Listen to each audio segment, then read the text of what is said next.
Assalamualaikum, my name is Ahmad Shakir and today I will talk about arrays in Java.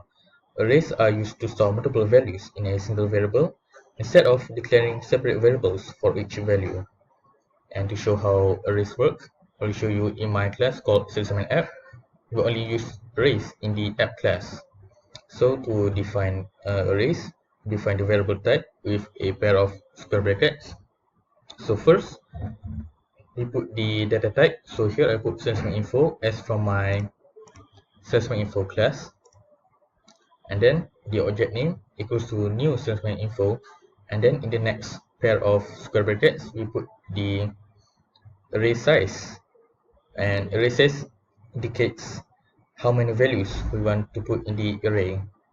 So in order to input 10 values in the array, use a looping segment.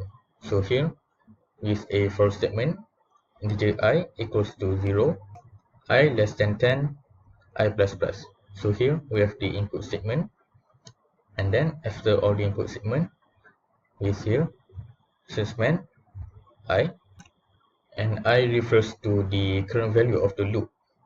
So for the first loop, if I equals 0, and then here will be 0, which indicates to the first of the array, the first value equals to new salesman_info. This is to call the default constructor from the salesman_info class, and then we have the set data, the data class, and then the accessor.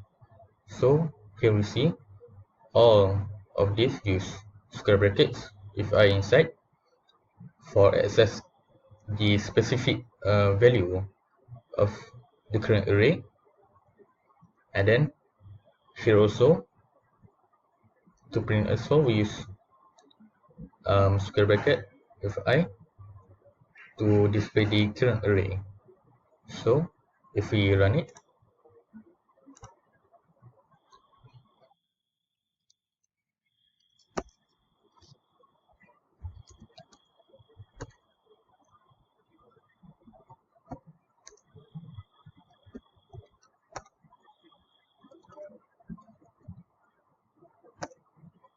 so here we have the first loop.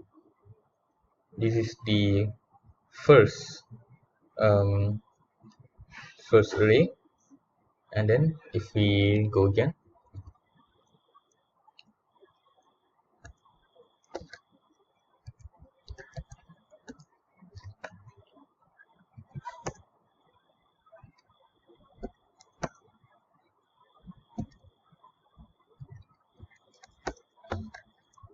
and then this is the second array, and as you can see here, the values of the data are completely different. These are two separate um, arrays, and so that's how arrays works. Thank you for watching.